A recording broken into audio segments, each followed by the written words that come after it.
Anong latest sa mundo ng showbiz? Humalag ang asawa ni Wamos Cruz na si Antoinette Gale sa pamumuna sa kanya ng mga netizens at kapwa vlogger kaugnay sa kanyang sexy dance sa nagdaang first birthday ng kanilang anak.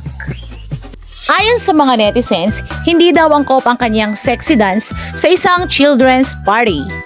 Matatandaan na nagbigay din ng pahayag ang kapwa nila social media influencer na si Christian McGray kaugnay sa naganap na children's party. Aniya ay sobrang daming nag-perform na hindi naman dapat dahil birthday naman daw ng bata. Ating alamin ang pahayag ni Antoinette Gale sa kanyang social media post. Ang daming yung pininoproblema. Basta kami masaya kami at nairaos namin yung birthday ng anak namin.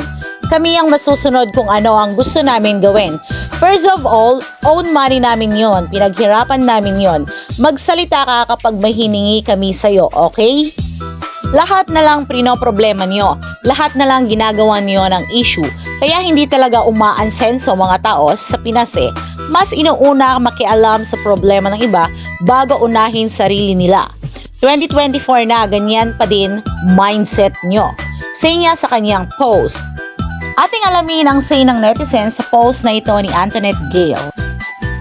Mayabang ka na, Antoinette, alalahanin mo, diyan kayo kumikita sa mga bashers mo. Embrace your bashers, diyan kayo nag-grow at kumikita. Hashtag Real Talk 2024. Say naman ng isang netizen. Correct, bitter sa buhay yung nakialam sa buhay ng ibang tao. Happy birthday, baby! Super handsome baby Meteor. God bless! I'm so happy for you and your family, Antoinette. Say naman ng isang netizens, kayo, happy rin ba kayo sa achievement ng ibang tao? Kung gusto niyo ng ganitong video, mag-like and comment lang.